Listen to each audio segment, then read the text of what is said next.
Be it known to all people that the condemned man, Robert Black, has been convicted of high treason by a jury of his fellow men. The condemned had plotted to arm himself and others with halberds and Lochaber axes, with the intention of spreading insurrection and bloody revolt.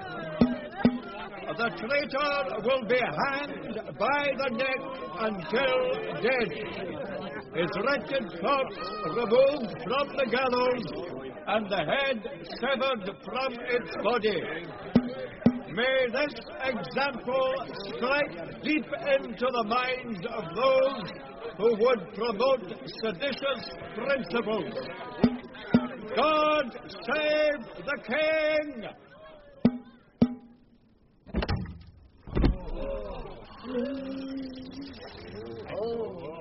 Most extraordinary thing. The rope snapped. What? Come and look. Are you mad? Do you want them to see me? They're taking him up again. A fresh rope. The mob don't like it. They'd string us from the nearest pole if they knew what we were about. Where's the wine? Help yourself. We'll drink a toast to our enterprise. We'd have better hopes of carrying it off if you'd hold your tongue about it. And who's going to stop us? You worry too much. I've made enemies. Aye, and how many of them have you left alive? I'll say one thing for yon executioner. He's nimble at making a noose. I know you're out there somewhere. I know you're watching. Hear this. I have friends, Braxfield. They'll see me avenged. Do you hear? Some dark night, Braxfield. Or even in broad daylight. Just when you think you're safe. That's when you'll get it. That's when you'll strike. A duck between the shoulder blades. Do you hear, Braxfield? If the devil doesn't take you, then someone will. Braxfield!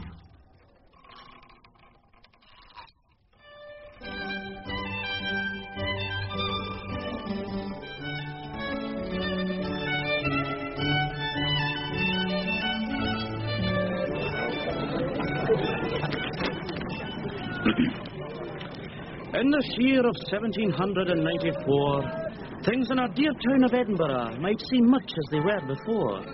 Our bawdy houses and bars are overrun, and cockfights against the law provide some fun.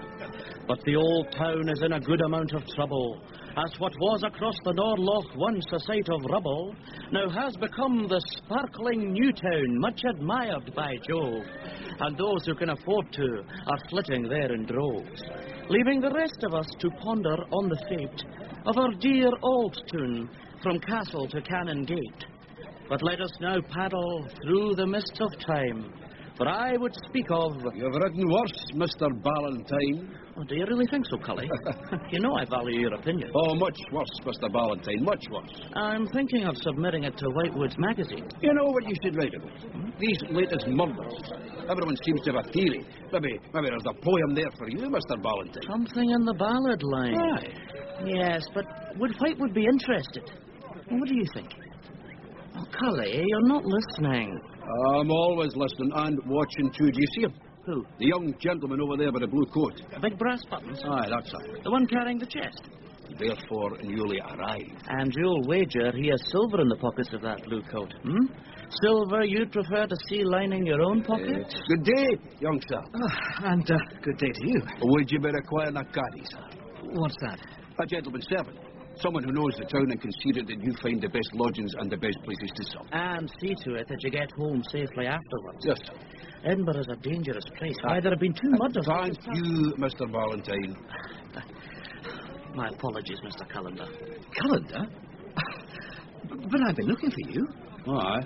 An acquaintance in London, Mr. Bridges, told me you spent some time studying here last year, and that you were how did he put it, a source of inspiration to him. He was training to be a medical man, but now works in his father's business, the wine trade. I remember the gentleman particularly, Mr. Bridges, a tall gentleman.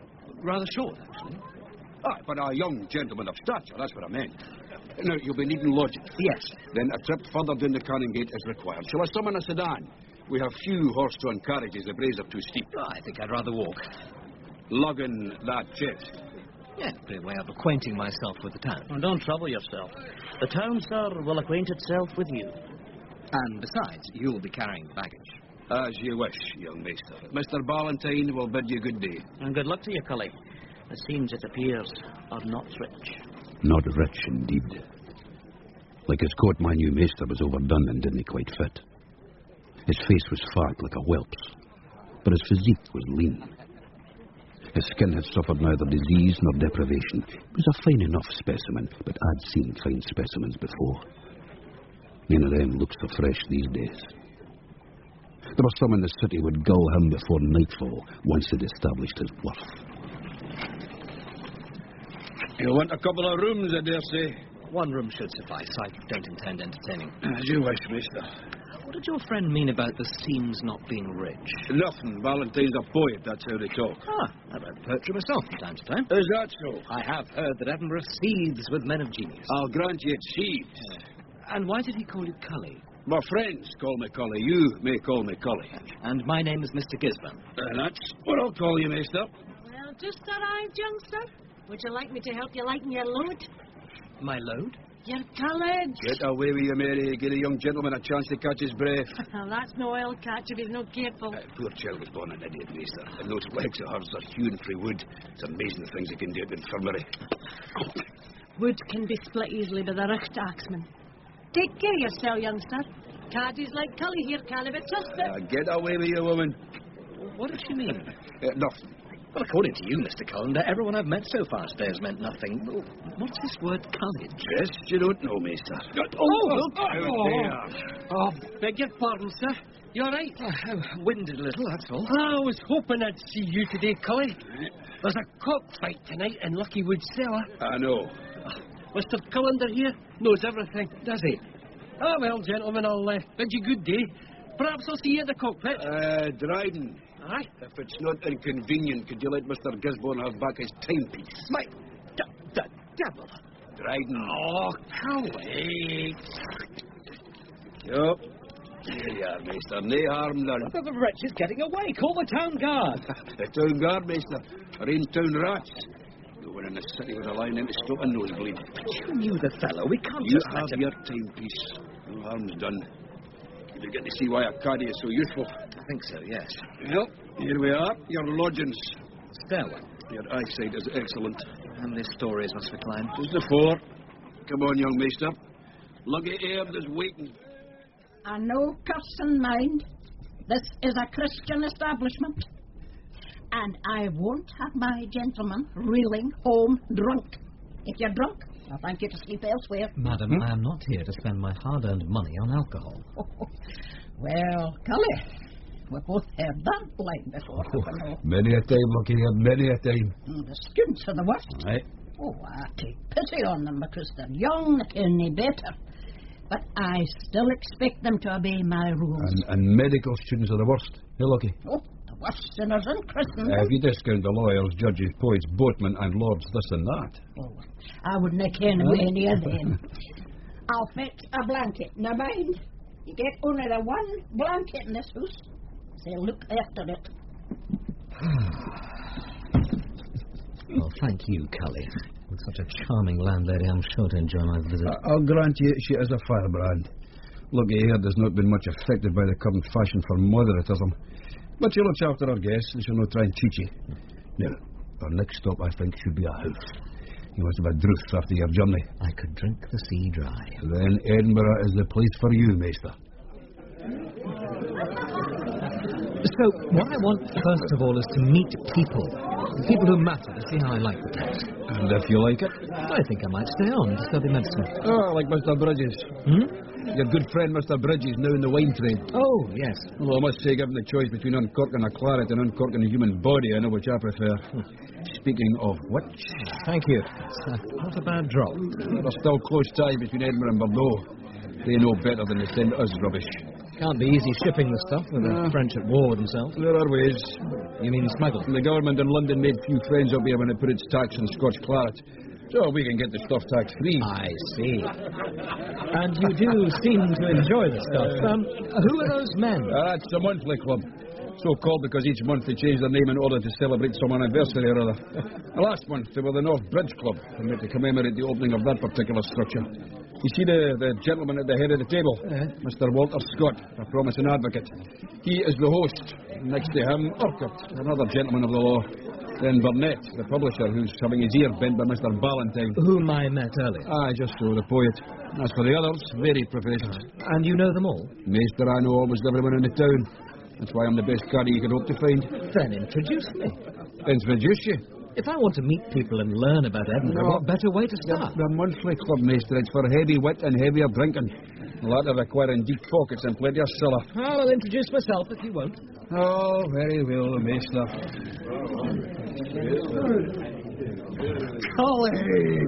Dear old Cully, what news from the world above? No news, Mr. Scott. His name's not Scott. Not today. Today he's Colonel Grog. Indeed, Mr. Urquhart. And what is today's anniversary? Today we are the Hot Air Club. The Hot Air Club! Fetch more glasses for Cully and his friend. I'm pleased to meet you, sir. And you. My name is... Today, Cully, we are celebrating the 10th anniversary of Mr. Tinkler's flight by Montgolfier over this fair city. Mr. Tinkler! The glasses! They've no stems. That's it's to prevent you putting your bumper down until it is empty. Oh, you look dubious. Is the wine not to your liking? No, I'm sure it's fine, Mr. Urquhart, but actually I'd prefer a glass of port. Port, sir, there's not much drunk in these parts. It reminds some of the Union of 1707 when your country and mine were joined. Some people would rather drink whiskey and toast their Jacobite king or the water. The king or the water. You see what I mean? But we're all one nation now, though please do not call us North Britain. That will never do. No. I meant no offence, Mr. Scott. None taken, I'm sure. Mr. Gisborne is newly arrived for London. He hopes to study medicine. I hope he will too, if he intends to practice. Well, if you'll sit down with us and share our claret, we'll tell you some stories, Cully? Aye. Rule Britannia was written by a Scot. John Bull was invented by a Scot. And I'm sure there's a poem in that for you, Ballantyne. Maybe you should sit next to Urquhart. He's another damn Jacobite. But let's drink to Montgolfiers and to new arrivals. But I must warn you, Gisborne, you've stopped in a dangerous town. Dangerous? Sedition, some call it. Others prefer the word freedom. Since the French revolt, everyone wants more rights. Well, Urquhart, as long as we've judges like old Braxfield, we'll sleep safely enough. Why is that? Because he tries the revolutionaries before a hand-picked jury, and then either has them hanged or banished to Botany Bay. That seems harsh. I know it's not for me to say. Harsh? But this is a harsh climate, sir. How many men in Edinburgh have the vote? I'll tell you. 33. Harsh, sir. And as you make your way home tonight, you will notice our system for dealing with ordure. We throw it onto the street for others to wade through. Harsh, sir. That's why everyone who can afford to is moving to the new town. The sparkling new town, much admired by Joe. The old town will never be the same. Nothing will ever be the same. But you'd leave too if you could. You'd leave the brothels and cockfights, the cramped houses, the stench and the homeless, and the murders. You're wrong, Colonel. I'd never leave the brothels. Murders? Let's see more of that. There are other heights to visit after this. Gisborne, I hope you've a head for heights and a taste for the stews. Both may be tested tonight.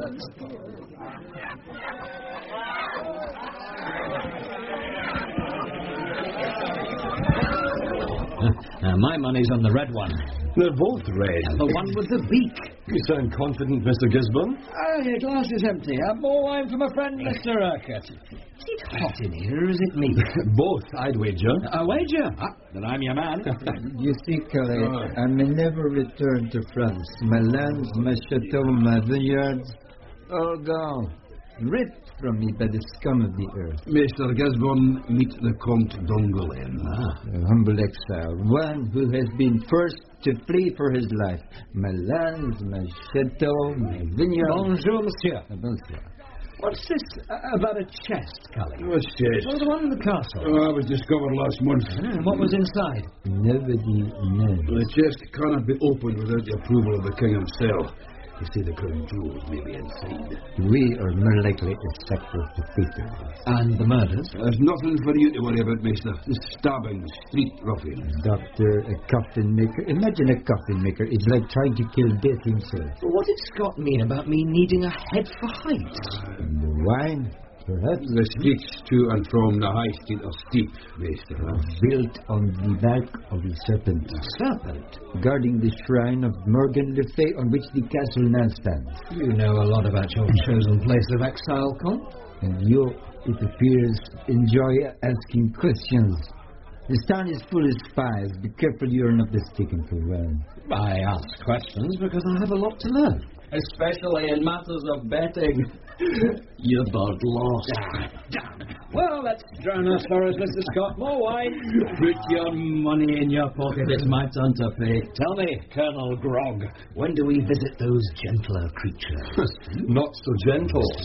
Enough, I assure you. It's something you may find useful, Mr. Gisborne. Is that so, Mr. Urquhart? I like the look of the one who approached us earlier in the street. Mary, was that her name, Calendar? If it's Mary I'm thinking of, you'd be advised to steer another course. Cully here and Mary, they have an understanding. Cully, she was rude to you. You've a lot to learn about the Scots, mister. Well, no matter. I'd like to lighten my Cully. Oh, Cully, by God, you've brought us a choice piece this time, and no mistake. A choice piece indeed, Mr. Urquhart. But the Comte was right. My young maester did ask a lot of questions. I wondered how he knew of the chest in the castle. I'd not heard anyone tell him, and I'd been as close to him all evening as a fly to a mitten. And now the Comte himself had crept away from the company, somewhat fearfully to my mind. I was glad no one had been paying me heed or making me drink. After all, I lived on what wits I had. Is your name Colander? I don't believe I've seen him this evening. You're Colander. That is for you. You'd be wise to heed it. What manner of beast was that? One best kept chained. I know certain persons in this town who would have me inside the toll booth, Mr. Scott, but now it appears I'm wanted outside and at midnight. The note's unsigned. Will you go? I don't know. You needn't worry about Gisborne. Urquhart seems to have taken to him. Perhaps he's not the Jacobite I thought him. Or perhaps he just wants to be sure of a new arrival. Whichever. Master Gisborne will be in capable hands. Indeed, Mr. Scott, but it's the capability of his pockets I worry about. The toll booth was hardly a lucky place for a rendezvous, with half a dozen seceders locked up inside, awaiting the judgment of Braxfield and his hand-picked jury. It was a hellish, dank place. I'd last been inside 6 years before, delivering a silk crimson head square to Deacon Brodie the night before his execution. A gift from one of his admirers. I can smell the perfume on it to this day. The devil was singing when I handed it over. There was a hair over the city that night as was so thick you couldn't see your nose in front of your face. And there was the same stench, too. After 10 o'clock, the streets became a sewer.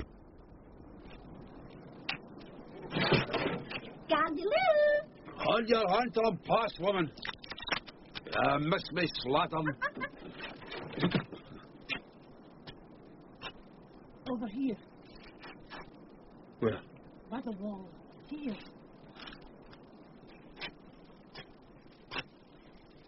Your calendar? Who might you be? That is unimportant. I can't say I know the voice, for I know you without that veil. I'm told you perform services. I'm the minister of the kirk. You are glib. Take this and tell me how impudent you feel. The silver has a tendency to temper my mood. Who do you want killed? Nobody. There is a book circulating in the town. I'm keen to obtain it. Oh, with plenty of booksellers by the looking booths. Impudent again. I know of only one copy of this book. A private printing. It's called Ranger's Impartial List Of the Ladies of Pleasure in Edinburgh. You've seen it? It's not meant for the likes of me, madam.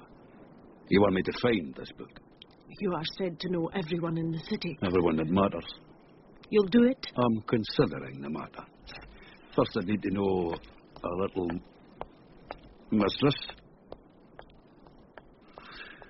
A lot of silver for a kick at a book. Enough to buy me a servant of my own.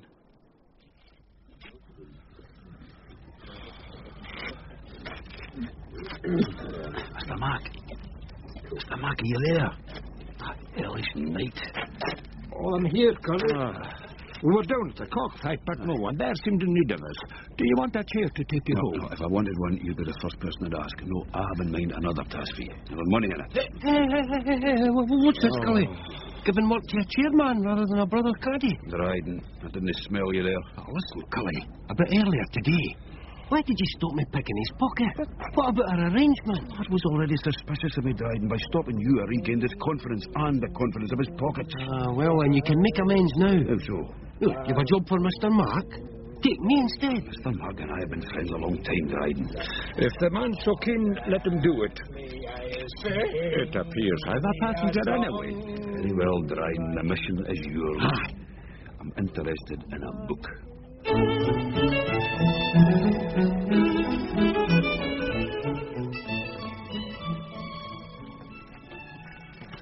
The old town, narrow, dense, and vermin-ridden, might at times resemble less town than farmyard midden. But it had its beauties and its palaces too. Though the palaces be left to rot, their time it seemed quite through, as gentler folk decamped to brighter climes, in the new town, a true glory of our times. For though the old town was a place of egalite, the new town was set fair for much gaiety. And between the two, old and new, stood ancient and still, the Norloch, a place of wonder in itself, until the old town's sluicings choked it to the brim, making a cesspool of what had been clear and bright, clear and bright, but now a dim memory. The Norloch's full of... No. Choked to the brim, making a cesspool of what had been bright and fulsome, now a dumping ground for things unmentionable and occasionally gruesome. Mr. Colander! Mr. Colander! Get off me. Is that you? What's happened? Another murder. Stabbed. Aye, and left in the Norloch. And you thought it worth waking me to tell me. You'll make a fine town crier when Mr. Grieve retires. But it's someone we know, Collie. Who? A caddy, Mr. Colander. One of our own. No, Dryden. How did you know? Collie? Collie, wait for me! Good morning, Colt. Is it not horrible, Cully? In the body or the stench from the loch? Both are equally monstrous to the senses. I believe the loch is to be dreaded. The residents of the new town will not stand for it. They've been mad to drain it. Why? 2 reasons. It protects the new town from the old as surely as any portcullis. And the other reason? If they leave it, there'll be no need to drain it. It'll solidify of its own volition. I think I shall be sick. Good morning, Fordyce. Captain Fordyce. My apologies, Captain Fordyce. When was he found? Done, apparently. I run through like the other two. I begin to think I was safer in Paris. We'll catch them. After all, Comte, Fordyce here saw Deacon Brodie to the gallows. Aye, and tomorrow I'll see the traitor Moffat to the self-same fate. Your line of work is mighty rewarding, Fordyce. One of these fine nights, Colander, you'll find yourself in the toll booth, and I'll be there to keep you company. Fine nights are thankfully few and far between, Miss Farlow. You man, I said to bring him here, not engage in idle chatter. Someone wants a word. Dear beloved Lord Provost, I'm a fortunate soul indeed. Here he is, sir. Thank you, Fordyce. I am not quite blind yet. Colander, let's walk. Another murder, Cully. Making 3. Your mind is sharp, Provost. As sharp as your tongue, wretch. You belong to the company of caddies, do you not? You know I do. And who in this city has the power to disband that organization? You do. Then I suggest you keep a civil tongue in your head, or I may have to give the caddies company an ultimatum. You understand? very clearly. Captain Fordyce and his men are not making progress with these murders. Because no one will talk to them. Precisely. What? You want me to look into the murders? I don't know where to start. The latest victim is one of your own. That's your start. Oh, and Cully, I'll expect results. Remember that. Aye, Lord Provost. I'm not finished. I need a spy. A spy? To catch a spy. The present unrest has been noted in London. There's rumour of a spy in the town. I don't like that idea. Someone sent here by the king behind my back. I'd like to know who he is. You've attached yourself to a young Englishman. Mr. Gisborne. Keep your eyes and ears open, Cully, and report back to me. I think we know where we stand. Aye, between two towns. And when will you be fleeing to the new town, Lord Provost? Goodbye, Cully. Cully, what's going on here? It's the usual, Mr. Gisborne. Murder and intrigue. I see the Comte's been drawn to the scene. Aye. And your cell, too. Oh, this place stinks.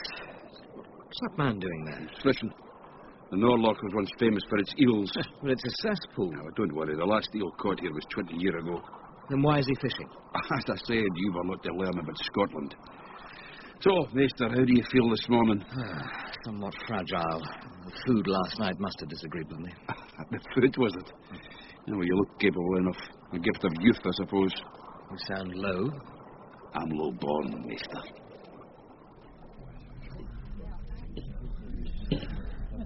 So, this Dryden was working for you when he was killed? Mm-hmm. And you think that's why he was killed? Perhaps. Well, I'm no lawyer, but the authorities seem to be linking this latest death to the previous two. And those occurred before you were given this mysterious task. Well, maybe the authorities are wrong. Would that shock you? And you still won't tell me what you wanted Dryden to do or who employed you in the first place? Because if I knew too, then I might be in danger. One man has died already. No, 3 men have died. And the Lord Provost wants you to investigate. He must trust you. He trusts my fear. Come on, are you sure you want to have some? I'd have no appetite, thank you. To my mind, Cully, there are two things to do. One, you must learn more about your employer. Work backwards. You were given a task by someone you met.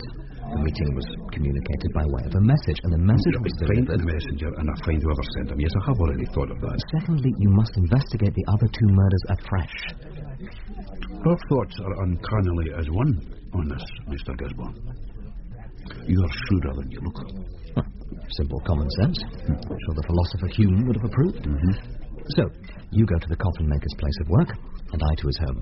As good a plan as any. Now, come on, Maester. A morsel of eel. It really is delicious.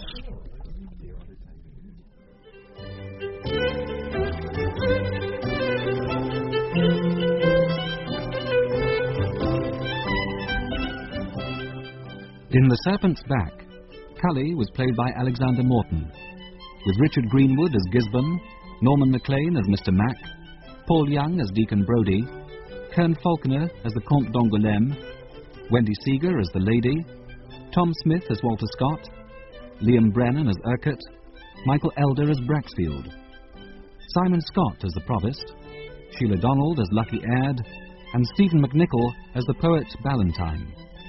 Other parts were played by members of the cast. The Serpent's Back was written for radio by Ian Rankin and directed in our Edinburgh studios by Patrick Rayner.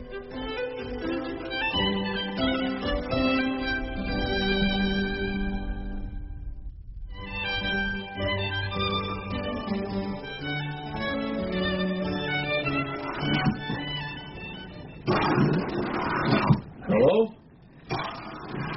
Mr. Dunbar? Oh, come closer, will you? My eyes aren't what they were. Ah, yes, Cullender, is that the name? That is my name. 5 feet 5 inches and skinny as a pike. You'll not trouble me for too much wood. I hope I need never trouble you. No one is immortal, Mr. Cullender. Indeed. How's business? Oh, people seem to be living longer these days. I made a speculative coffin for Lord Braxfield about 5 years back. rotten with woodworm now.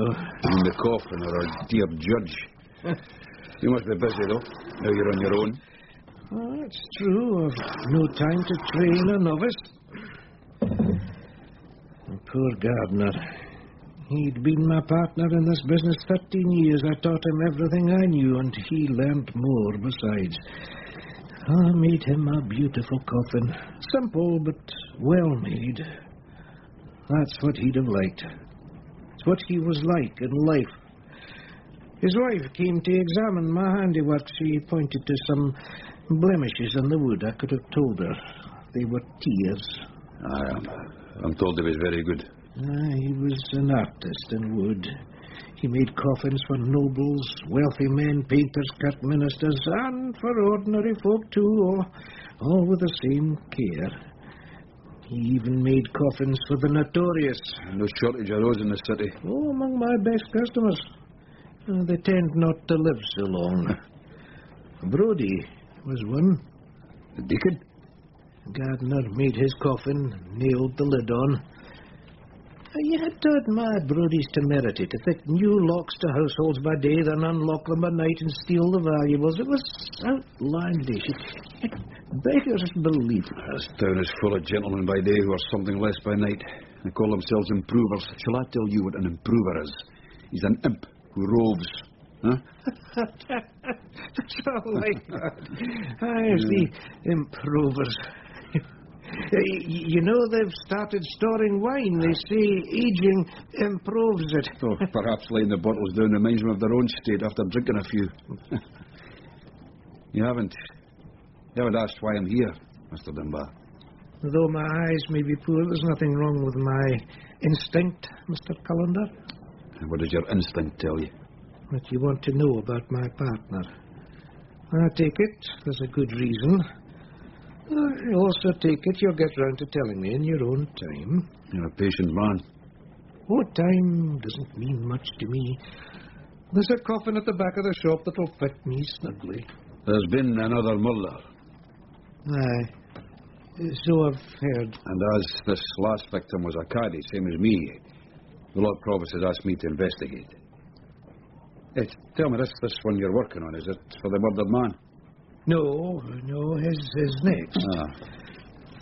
This one's too long. 5'10", a well-built young man. It's for Donald Moffat. That's the cedar. Braxfield pronounces this afternoon Moffat will be hanged for sure, as an example. I'm making as good a resting place as I can, poor devil. Mr. Cullender, I hope you find whoever killed Gardner, and I hope Braxfield's there to try them. But I'll tell you this, there'll be no coffin from this shop. I've given reprobates and wretches a comfortable resting place, but I'll be damned if I'll make a coffin for that murderer. I'll do what I can. And Mr. Cullender, you're an inch taller than I first thought. I'll keep your measurements in mind.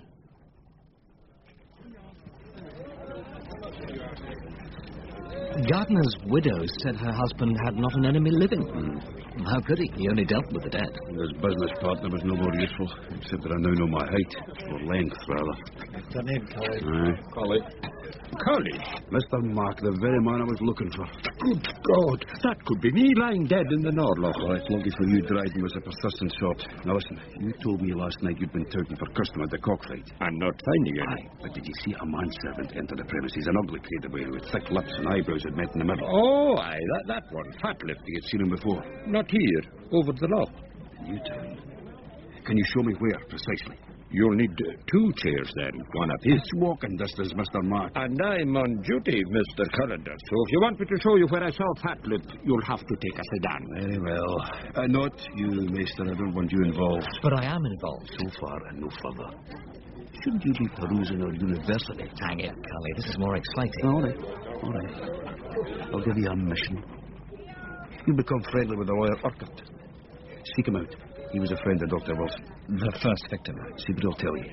You'll probably find him in his chambers. And where are they? Lucky Hamilton's. The house? Aye, there's a corner table set aside for Mr. Urquhart. That's where he does his business. Or he may be found taking the air in the meadows, sobering up before he meets a client. Leave it to me, Cully. Now then, Mr. Mark. When you and your companion are ready, let's begin the torture. All change, eh, Cully? The new town is growing every day, and every day it takes away our customs, yours and mine. There'll be no business left in the old town soon, and they have horse-drawn carriages here on the flat, so no business at all for a change. It's a dumb prospect, Mr. Mark, unless you happen to be a passenger. You're not comfortable? You could perform surgery on me now and I doubt I'd kill it. Oh, we're nearly there. If we can avoid these damn builders and their carts. Right, Thomas? Stop here. Oh. There you are, Mr. Cullender. Now, remember, dig deep into your pockets. Silver has a way of jogging my memory.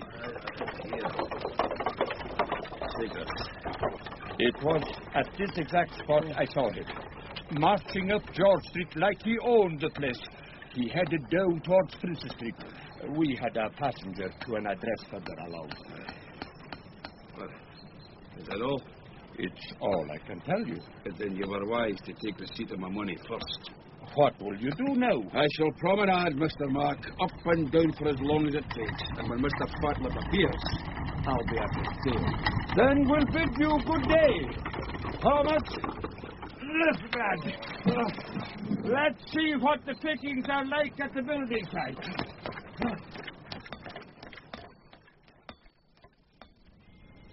This is very bracing, Mr. Urquhart. There's always a breeze in this part of the world. I find it revivifies the lungs after the agues of the town. Quite. That's Marchmont Farm over there. To the right is Bruntsfield Quarry. Did you receive the package I sent to your lodgings? Yes, thank you. I'm here to talk about Dr. Wilson. What of him? You were friends?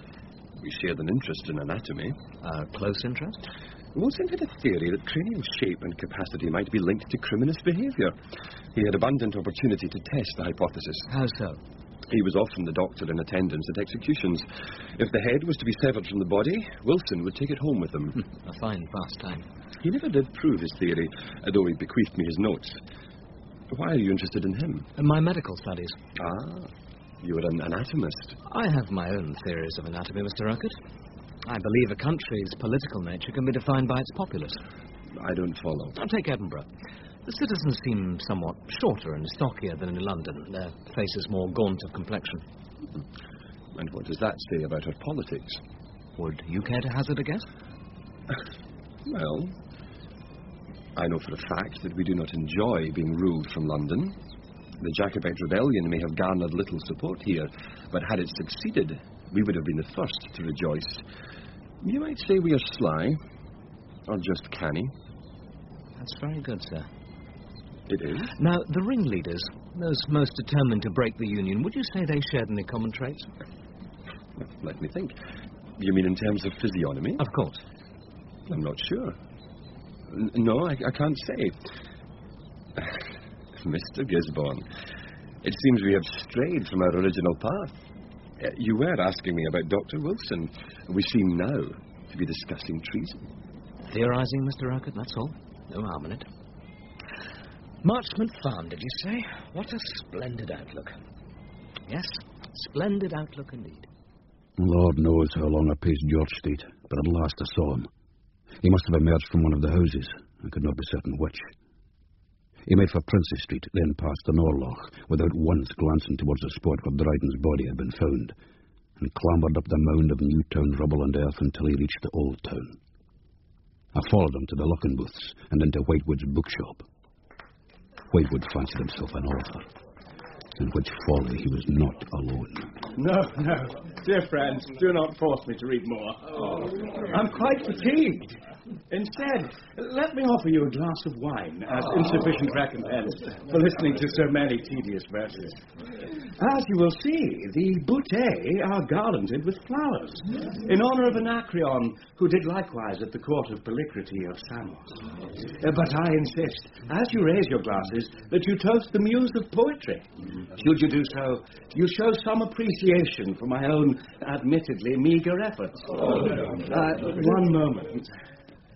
Whitewood handed a note to Fatlip, who didn't seem inclined to loiter. perhaps fearing another recitation. Eels! Eels! The bestial team! Make way! Oysters, fresh company! Then over something Being found guilty of spreading sedition and bloody revolution, sentence will be pronounced with all due speed by the Lord Braxfield. The other conspirators were sentenced this morning to transportation to Botany Bay for a period of 12 years. Let this example serve as further warning to those who would seek to spread their treacherous principles. God save the King! Mr. Callender! Not now, Ian. Damn it. Where did he go? The gentleman in a hurry. Aye. The one with the eyebrows and the lip. That's him. Never saw him. Oh, here. Take this. He went in there. Are you sure? Stay here. If you see him come out, stay close to him. I suppose I'm going to have to go in. He's through. There's no much to see. He's already sentenced Ogilvy and Shearer. Aye, we're waiting to see what he says about Moffat. I'm away.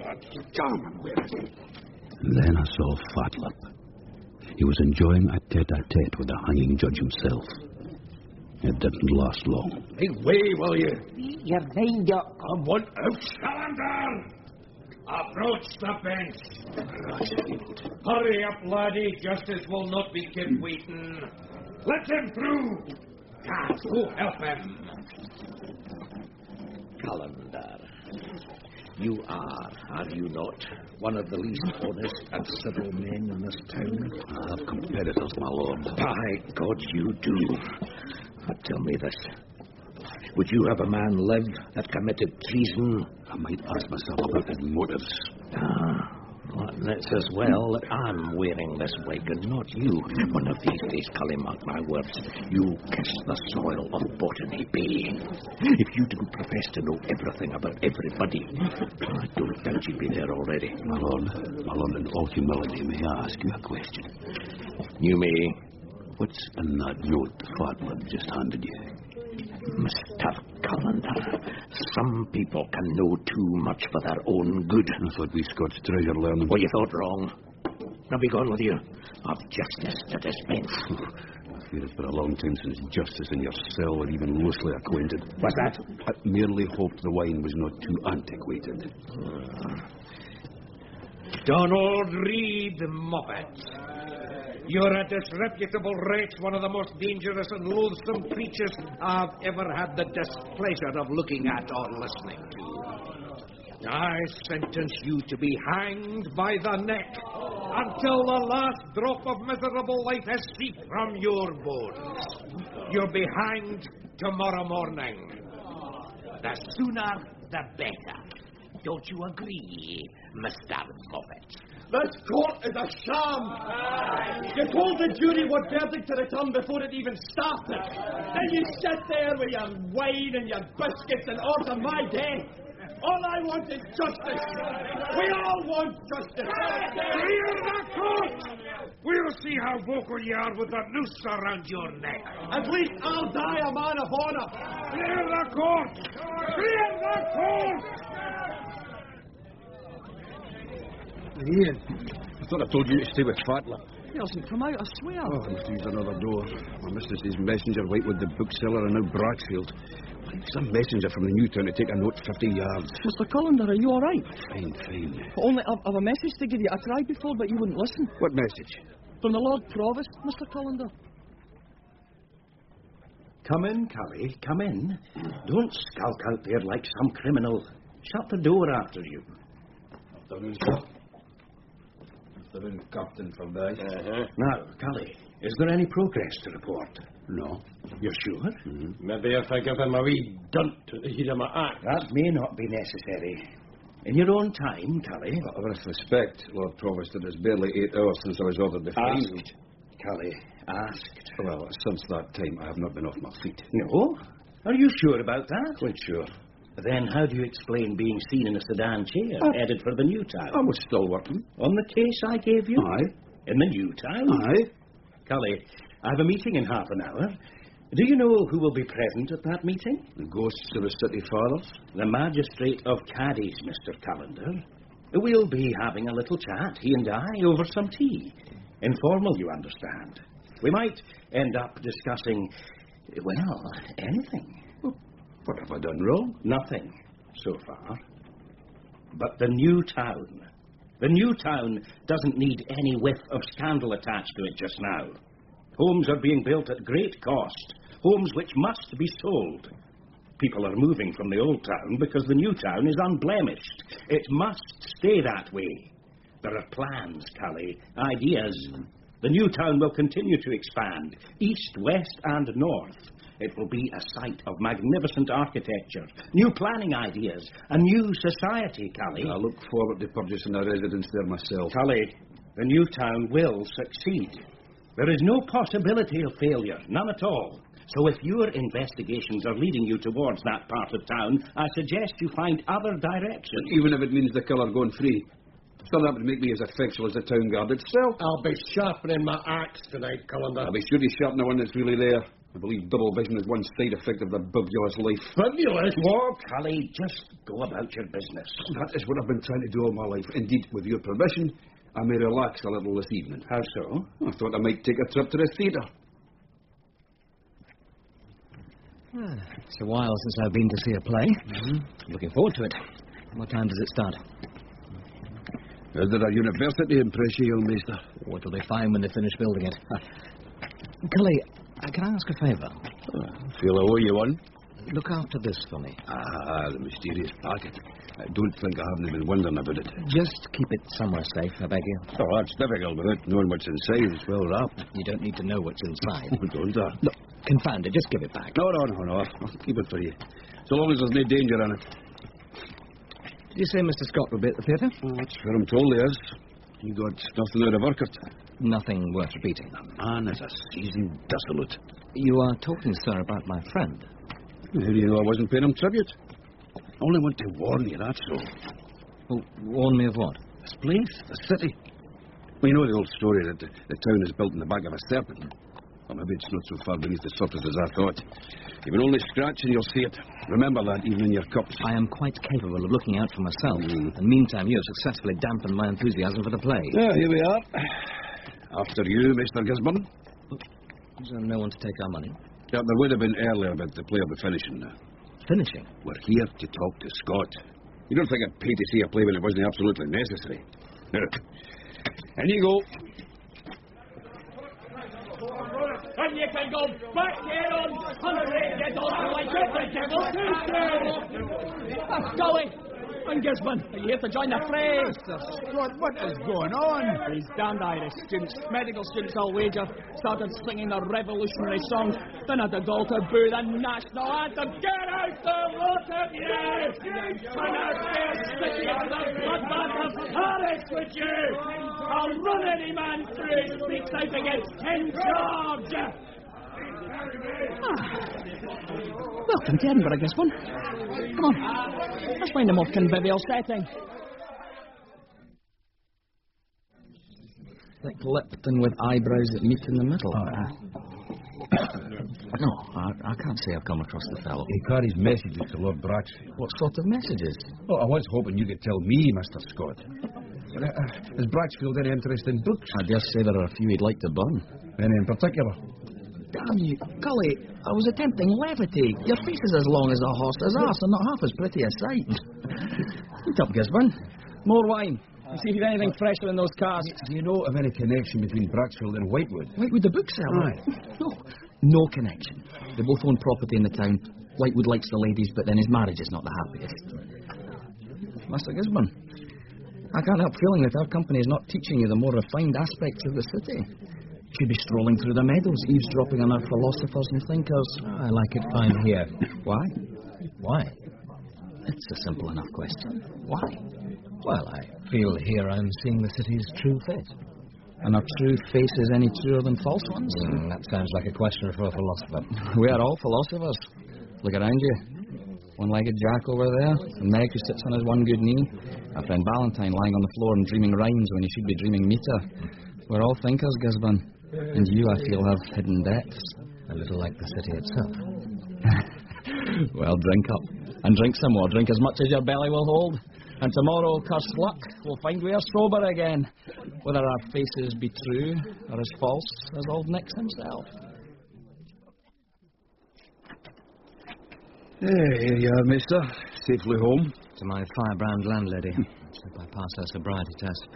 Tell me, what did you think of Mr. Scott's questions? To whom, sir? To me, sir. They smelt of interrogation. It's just Mr. Scott's way. He's an advocate. Spends his whole life asking questions. Why should he wish to interrogate you? No reason I can think of. Oh. Good night, mister. Good night, Cully. Cully! Mr. Callender! A message for you. You're having an exceeding busy day, Ian. And so far you have not managed to bring me a scrap of good news. You're wanted in the toll booth. A lady again? But you mean outside the toll booth, surely? No, Cully, inside. And it's no a lady, it's a prisoner wants to see you. A prisoner? One who's to die tomorrow.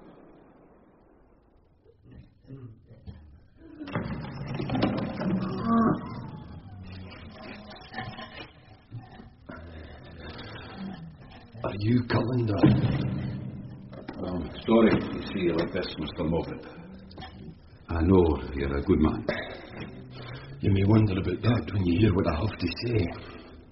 I saw you in court, talking with Braxfield. May God rot his cold black heart. I hope you're no friend of his. No. Your conversation did not look congenial. He is no friend to me. You have some request? I have an ultimatum. God knows it's about all I have left. I've heard you're looking for a murderer. I have information that may help. And you want me to have it before you die? You're a noble creature indeed, Mr. Moffat. On the contrary, Callender, I won't tell you a thing. Not unless you get me out of here. What? I'll go to the gibbet with my mouth tight shut. You want me to help you escape? Otherwise, what I know goes to the grave with me. You see, I told you might change your opinion of me. I'm as desperate as a man can get, Callender. I'd not do this. How do I know that you're not lying about the information? That's a risk you must take. Fear it's a risk not worth the taking. So be it. No, let me mull this over.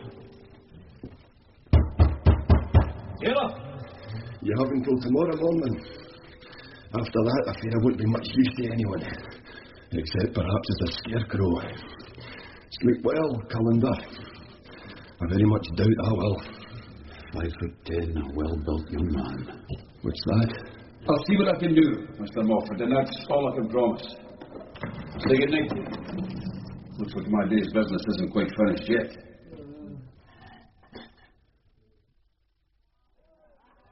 Do you see him? The one with a face like a thistle? Aye, that's him. Now do just what I told you. Your timing had best be sharp, Callender. Isn't it always, Mary? Not always as sharp as you think. What do you mean? Nothing, dear Cully. Nothing at all. And Mary, call Connie in there. Mind there's just the one customer you want this evening. I'll be watching. There's some men like to watch. Just once, I'd like to get the last word with that woman.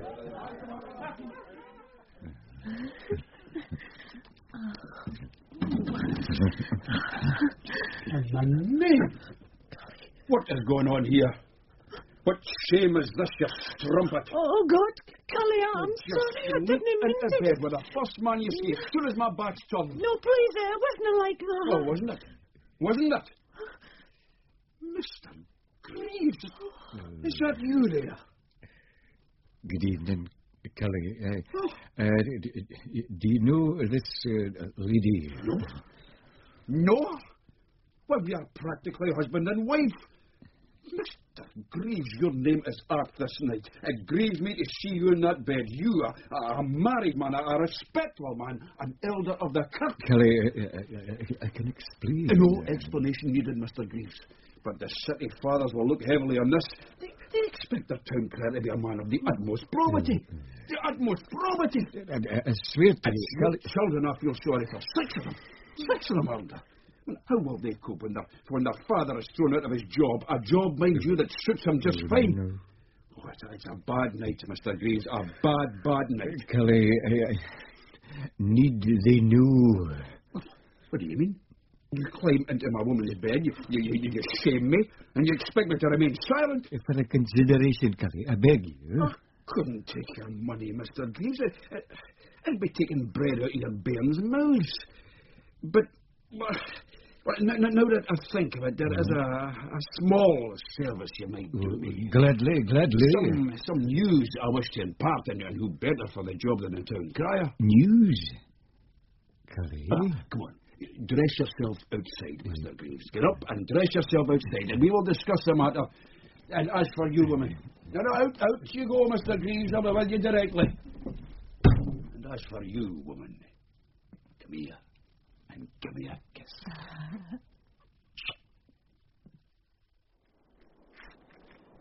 Now, you know what to do, Mr. Town Crier. And remember, both are equally important. What you say and when you say it. I'll be found out for sure.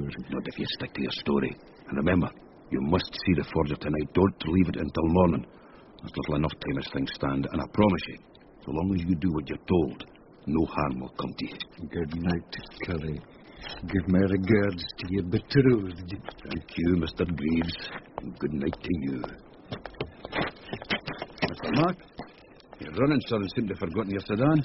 I've been looking high and low for you. Is there a problem? I believe so. You know the tailor in your tenement? Of course.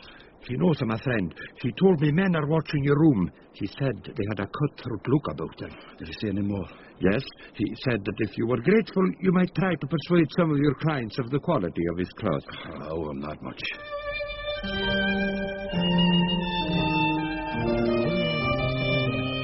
Protects the shrine of Morgan Le Fay, a creature straight from hell. I wouldna ken, but this I do. Beneath the castle rock lie mazy passages that are home to many folk. Specifically the town's outcasts, a general few, who know its 100 darkened roots far better than I do. A shelter to the hunted, the homeless and the mad. I did venture quite far therein when I was but a lad. Exploring my hometown's underworld, Orpheus was I, alas, with no Eurydice, awaiting me inside. Not bad, Mr. Ballantyne. Not bad at all. You can spend the night in my room. No. You'll be safe there. No, thank you, but I've no mind to lead any cutthroats to your door, Mr. Mark. I can't think of one place I'm sure to be safe without endangering anybody. Look, will you take this from me and keep it safe? What is it? That's some nonsense, I guess, Burns. You know, there's rumour he's a spy. The rumour is like a modern pox, Mr. Mac. Listen to half, believe half again, and you'll be only a partial idiot. You don't believe the rumour? I didn't say that. My friend, I fear your life's in danger. I thank you for that, Mr. Mac. Doubtless your words will help me sleep the easier. Oh, it seems to me that only yesterday I was a nobody, trying to earn a few pennies as best I know how.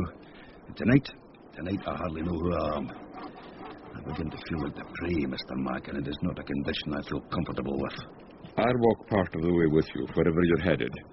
Do you hear them hammering? Aye, the gallows has been put up for Donald Moffat. Oh, may the Lord have mercy on him. The Lord and the town crier both, Mr. Mac.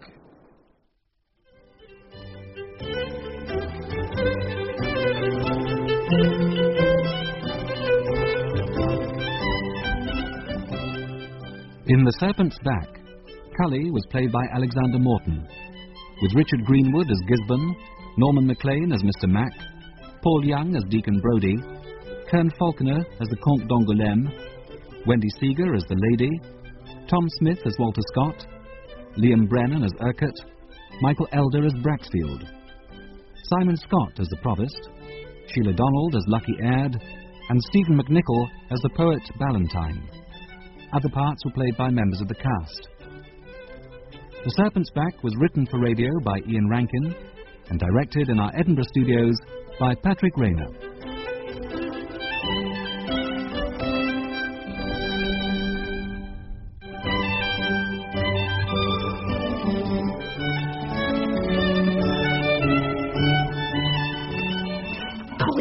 Cully, wake up. What's that? Oh, it ain't all over. The men looking for you. I was at the mouth of the tunnel heading this way. Many, half a dozen. Listen. What time is it?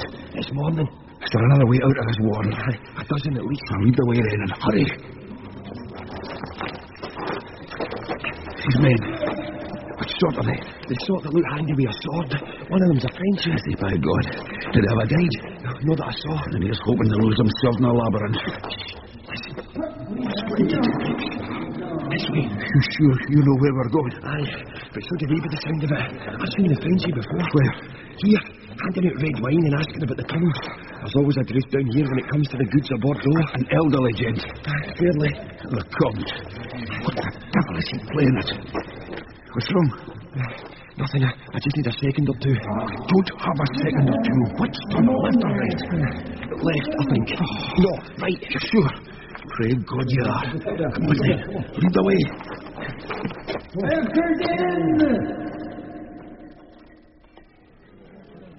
It's a sad morning, Master Gisborne.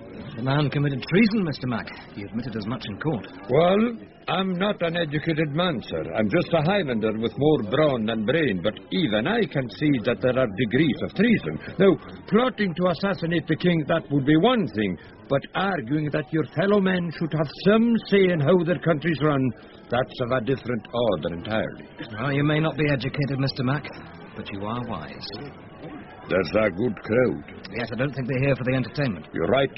Donald Moffat has many friends still in the town. You think there'll be trouble? Oh, you can never tell with the Edinburgh mob. We'll not stand in the way of justice. Look, they're bringing him out. Here he comes. Here comes Moffat. 3 cheers for Donald Moffat.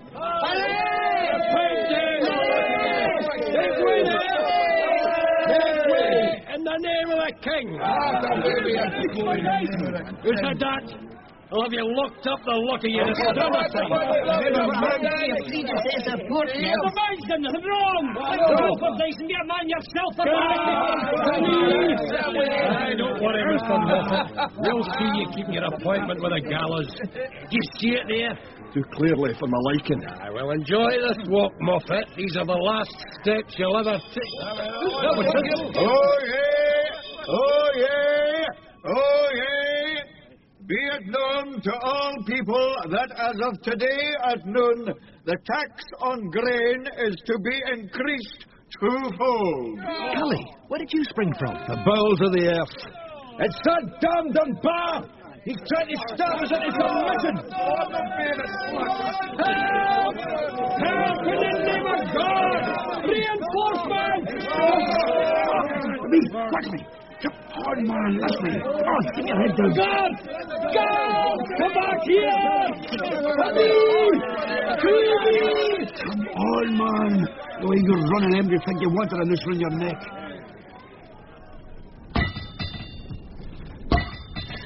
Thank you, Mr. Ormond. How does that feel? Better. Much better. Thank you, blacksmith. So you blackmailed the town crier. That's practically a hanging offence. Yeah, 14 years transportation, no more. But won't Greaves be in trouble? He'll worm his way out. The story is that the proclamation was waiting for him this morning and nothing seemed untoward. I should think it didn't. He employed the best forger in the city to create the document. Mr. Ormond, I'd be grateful if you would stay with us and keep that mallet handy. Now, Mr. Moffat, you owe me a story. No need for this. So you say. But I have spent the night in hiding and a good part of the morning in flight. I am beyond pleasantries. And remember, they will not dismantle the gibbet just yet. It won't take long to tell. It's content I'm interested in. Before I became a friend of the people, I worked for the Comte d'Angoulême. You know he has lands in the Cowgate? I worked in the stables there. When the Comte discovered he had a would-be revolutionary in his midst, he had me thrown forcibly into the street. Mr. Ormond, your mallet. But I'd overheard a conversation.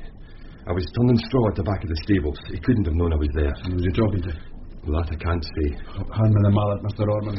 The man was cloaked with a hat pulled down low over his forehead. He spoke very quietly, unlike the Comte.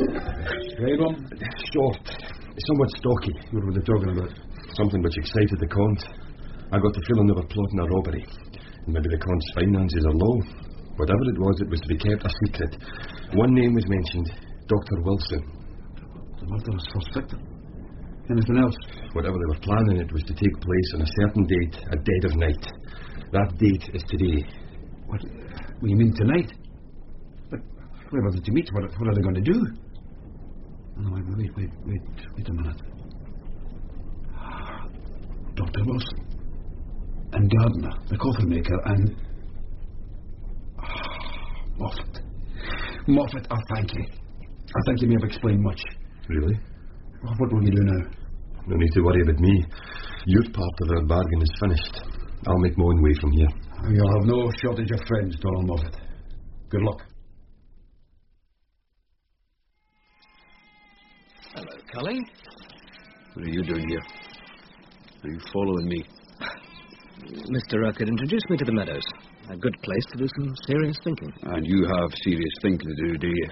So do I, mister, so do I. I don't suppose we'll always have this luxury. What luxury? Oh, this open land. I've seen the same thing in London. One day, even the new town won't be able to cope. More people, more houses. You may have a point. Callender, about what happened this morning. Nothing happened this morning. There was an affray. A prisoner escaped in the confusion. Yes, but... Nothing happened this morning. Do not cross me, Mr. Gisborne. I have no intention of crossing you. But remember who you are and who I am. And who are you, mister? I'm interested to know. Colin! Mr. Callender! A message for you. Excellent. Mr. Gisborne, I'll leave you to your ruminating. Perhaps we can continue the conversation another time. Perhaps. Good day. Damn you, Cully.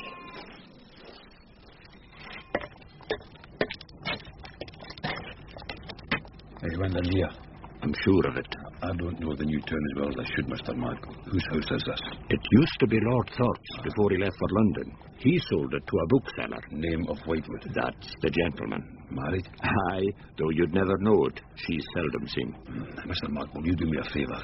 Another favour? Aye, another favour. All I want is for you to knock on the door. I'll wait over here. And what do I do when the door's opened? Nothing. Nothing? Just so. Oh, you'll see us both in the toll booth one of these days, Cully.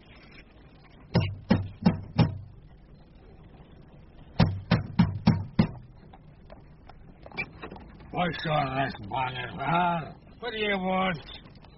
Well? Hey, you! You can't go in there. Come back here. Here, man. Oh, Mr. Fatland. You look different in your livery, almost human, kid. Tell your mistress I will speak to her. I will not go away till I do. Oh, lady! Are you there? Are you mad? Stop, Tom. You can't come in here. You speak after a fact. I'm already in. The drawing room, I presume. I'll wait in here. You go tell your mistress. Get on with you. If you want to hear what I have to say, believe me. Mr. Whitewood had done well for himself. I knew books weren't cheap and that there were buyers aplenty in Edinburgh, but even so, Whitewood had spent a pretty penny on furnishings and finery. Perhaps there was some other source of income, and hadn't Mr. Scott mentioned property. On a table were some plans, drawings. Apt enough in a drawing room. The plan showed Marchmont Farm, if I wasn't mistaken. Oh, my lady. Good day to you. What is the meaning of this? Even now you hide your face behind the veil. Have we met before? Outside the Talbot. Indeed. It's a place I've never been. You may see its innards before long if you continue like this. How dare you come here? My life is in danger. Why? What have you done? Nothing, save what you asked. Have you found the book? I've been rather preoccupied saving my own skin. But it can have nothing to do with my little request. No? A man has died already. He was helping me at the time. Mr. Callender, it's only a book. It's nothing anyone would kill for. Why do you want it? That need not concern you. My chief concern is my neck. And I repeat, you are not in danger from seeking out that book. If you think your life in peril, there must be some other cause. I don't believe you. It matters little to me whether you do or not. I want that book found. And if you won't help me, hand back my money and I'll find someone who will. No. I'll keep looking. I'm glad to hear it. Now get out. And next time we meet, make sure the book is with you. Good day. Good day to you too, my mistress.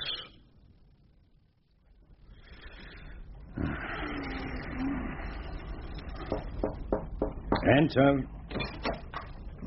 Well, Calendar, I hope you've some good news for me after this morning's fiasco. The escape of a traitor won't go down well in London. How is Captain Fordyce? Nursing his bruises. Were you there? Was I? I don't suppose you saw anything. Last Lord Provost, I was too far away. Everyone the town guard has interviewed says the same. Yet Moffat's guards were swamped. Strange how that can happen when every spectator was 50 paces distant. I've a question to ask, Lord Provost. Is that all? Oh, your answer may mean I can leave the new town well alone. Ask away. You know Whitewood, the bookseller? By sight, yes. Does he have business with Lord Braxfield? Business? Aye, specifically land. I don't see how this can help. You want to murder a court, Lord Provost? They have purchased some land, yes.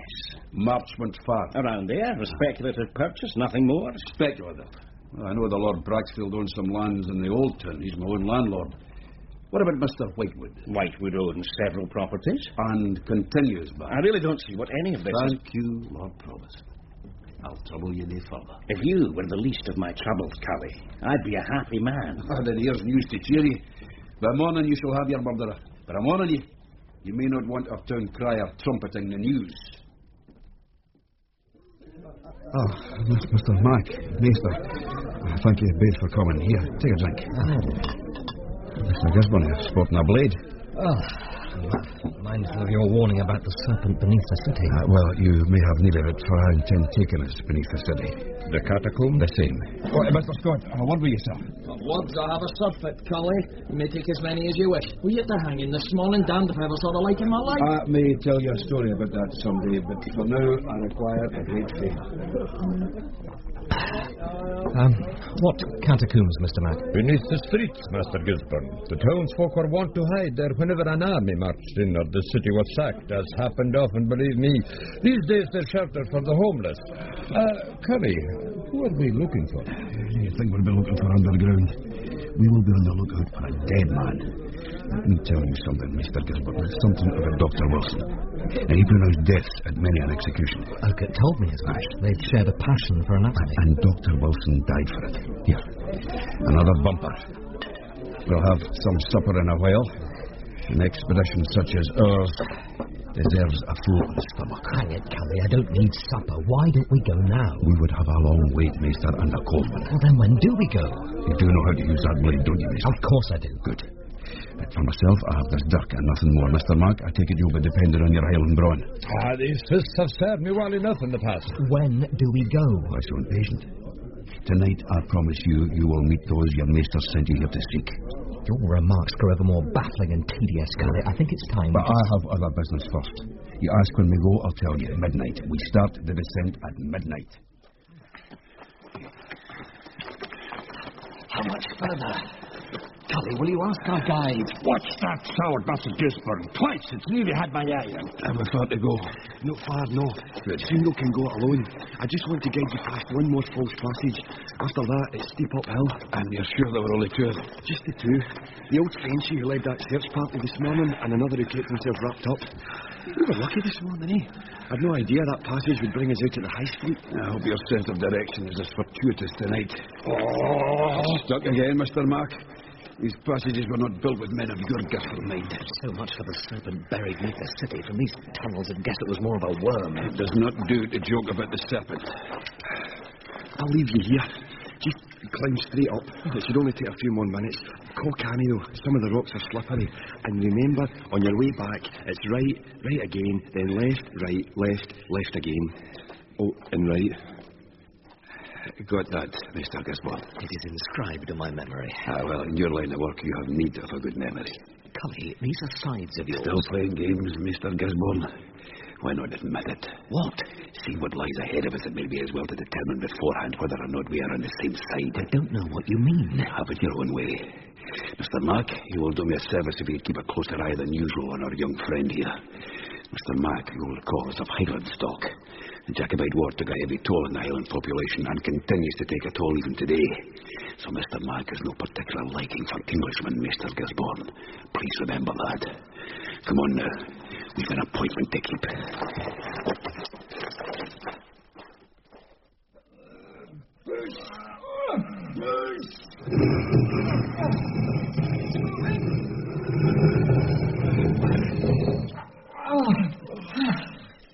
It's true then. We're inside the castle. Keep your voice down. Come on, Mr. Mack. Over there. Right then. Come on. Bring the lantern, Mr. Mack.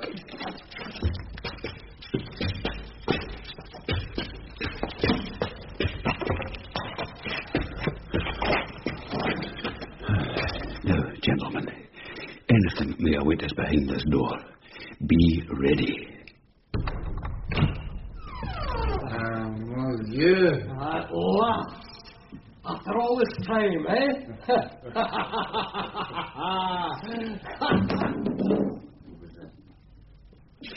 Oh, now, you dithered. Oh, Mr. Mack. How about you? If there will curse, you show some ability. Would you care to see some more?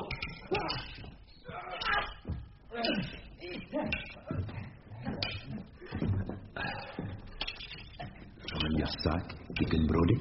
No, don't be in such a hurry. You sure would all like a glimpse of the crown jewels. Callender, is it? It's been some time. Well, I spoke the night before your execution. You were singing airs from the Beggar's Opera. Now I know why you were so gay. I take it the silk scarf I delivered was good news. The best, Callender. It confirmed my scheme. You cheated the hangman. A wooden collar around my throat, hidden by the scarf. You don't seem surprised. 3 murders, Deacon. The doctor who pronounced you dead, the coffin maker who should have nailed you down, and a caddy. I take it he happened to recognise you in the street that night, even with your cloak and hat. Couldn't have that, Cully. No one must suspect I'm still alive. You're mad to come back. The Scottish crown jewels, Cully. Hidden here ever since the Union. And the beauty is, the majority think they're gone forever. Who could resist such a challenge? And you devil. You forget you've tried that already. Now stand aside, man. I can't let you go, Deacon. Dryden was working for me when you killed him. Well, you picked a bad time to find a conscience, friend.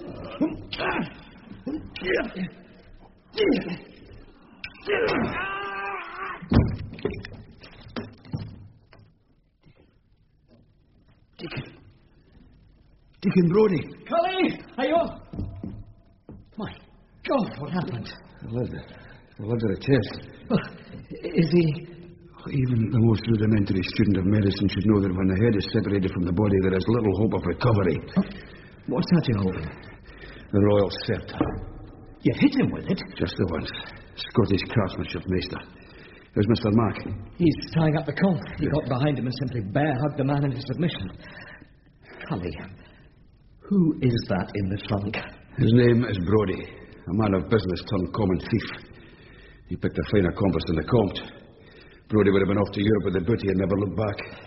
Get Mr. Mack to drag the Comte in here. We'll leave him for the guards to find. See how he wriggles out of that predicament. I should think he might be deported to Paris. Fitting, wouldn't you say? I don't quite know what to say. What about this one? What indeed? I knew we could leave him there. But then the body would be identified, there'd be an investigation, and questions would be asked about the silk scarf and the person who delivered it. With Braxfield and Fordyce against me, who knew what might result? We'll take him with us. Let's tell Mr. Mack.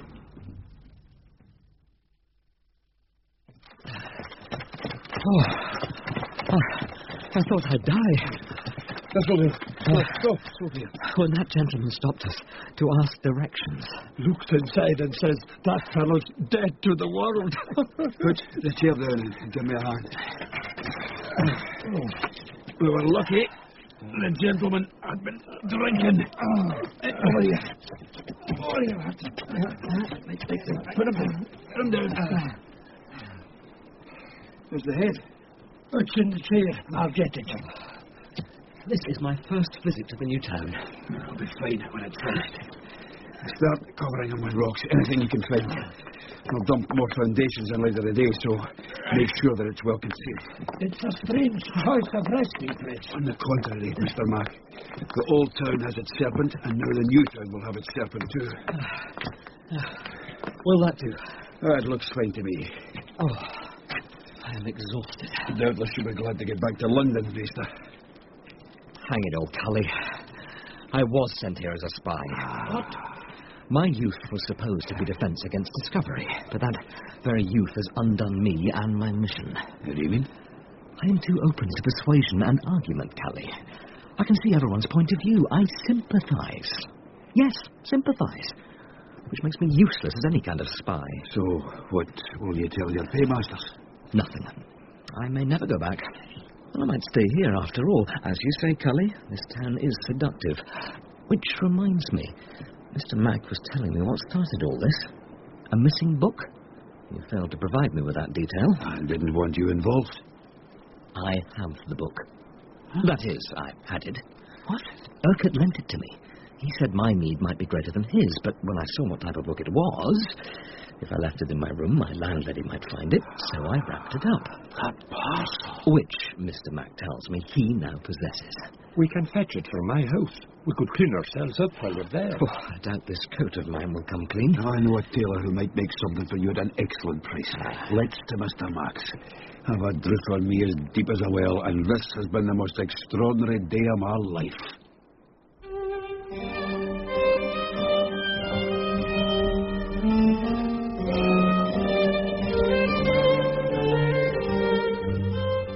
Temptation was the weakness that brought the deacon low. His final theft, his greatest temptation, ruled him so. The Comte was tempted too by thoughts more politic. He sought to build a new Jacobitism, brick by mortal brick. Mortal brick. God. The jewels were to be his symbol. The time, he thought, was now. Moffat's death would have inflamed the fevered Scottish brow.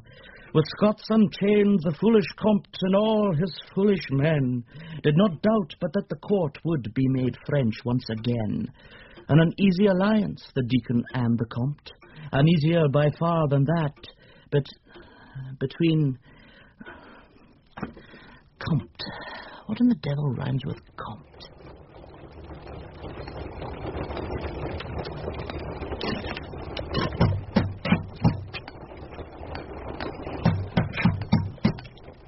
Builders could take their stones and their rubble, they could lay their foundations, build all they liked. Edinburgh would remain the same. The city would not change. What do you want? Is your mistress awake? What's Ella? Even so, she'll want to see this.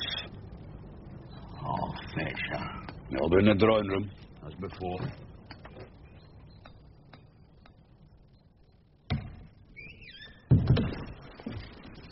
You have it? Here it is. Give it to me. More pamphlet than book, but added to over time in the margins. You'll find the entry you want on page 16. You've read it? You are you not, the masked lady referred to on that page? A lady for daytime assignations who always wears a veil, never speaks above a whisper. You better have fat lips sweep the pieces up before Mr. Whitefoot comes down. I've discovered several things about your husband. For one, he's a known philanderer. So well known. And once, just once, I thought I would match him just for my own satisfaction. And do you know what the outcome was? This. I see now why you wear a veil, lady. Pox scars are not a pretty sight, Calendar. Once, I slept with another man and he scarred me for life. Yet my husband, he seems immune. You decided on another revenge. Scar as many men as you could. My husband happened to mention in one of his whiskey stupors a certain masked lady. He said she was listed in Rangers' impartial list. I couldn't have that. To be included with those common sluts. I'm not ashamed. Ashamed or not, understand this. 2 men have died because of you, not directly, but all the same. Only one of them deserved to die. For the other, a caddy like me, your coin shall buy his coffin. One last thing. What? Satisfy my curiosity. Your husband has some business with Lord Braxfield, does he not? I do not believe so. You do not believe so? Well, I do not believe you. Oh, I know it's not common knowledge. That's why they must need use a go-between, your manservant. I don't know what you mean. And you care even less, I'm sure. All you really care about is that infernal book, and now you have it. You should study these plans, my lady. Your husband and Lord Braxfield have purchased some land the other side of the meadows. You are going to be wealthy. Something to comfort you whenever you happen to catch your reflection. Get out. Some people are scarred to their very hearts. Get out! Circumnavigating your latest purchase, Lord Braxfield? Calendar, this is a long way from your den. Oh, I thought I'd walk here while I can before you fence it in. You're making no sense to me. And you make even less sense to me. You're a rich man, an old man. Why do you need this? What? I know about you and Whitewood. There's an ability and the money'd move out of the old town. The two of you buy those unwanted lands cheaply. And then you cram as many souls in as you can. You make a small fortune in rents, but that is not your real purpose, is it? Careful, Calendar. What you are doing is making the old town ever less hospitable. And meantime, you're preparing another new town this side of the meadows. And you know damn fine you'll have plenty of buyers. Tell me, is the old town really so bad? Its time is past, that's all. Yeah. Calendar, you'd be wise to forget everything you've just said. Well, who'd listen to me? I just wanted you to know that I know. Botany Bay, Calendar. And I've told others. People who may not matter in the scheme of things, but would ask questions should I disappear. I've said it before. You know too much for your own good. I know you, my lord. And I know you. Now, where does that leave us? Nothing's changed, Cully. Look around you. What's that? Yeah. You need a chair, Mr. Calendar, sir? Gisborne and Mr. Mac. Maester, I hope this isn't your choice of career. Come on, get in. There. Nope, I'm thinking more along the lines of the law. Maybe I could progress to the position of a judge. Edinburgh needs more judges, don't you think? Like it needs another plague, Mr. Gisborne. Where to, Cully? Back where we belong, Mr. Mac. The old town. Goodbye, Lord Braxfield. The scenic route? The scenic route. Aye, why not? Right. Here we go.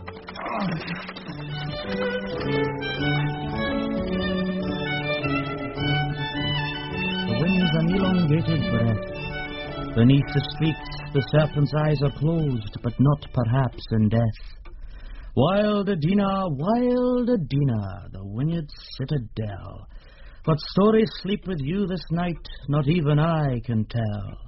Your heart is closed, your face is masked, so none may truly know what private vices and desires stir 'neath your public show.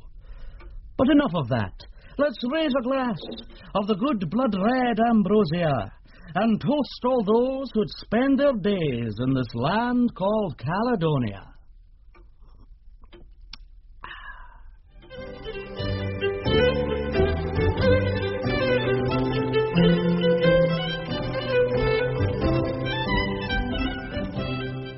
In The Serpent's Back, Cully was played by Alexander Morton, with Richard Greenwood as Gisborne, Norman MacLean as Mr. Mac, Paul Young as Deacon Brodie, Kern Falconer as the Comte d'Angoulême, Wendy Seeger as the Lady, Tom Smith as Walter Scott, Liam Brennan as Urquhart, Michael Elder as Braxfield, Simon Scott as the Provost, Sheila Donald as Lucky Aird, and Stephen McNichol as the poet Ballantyne.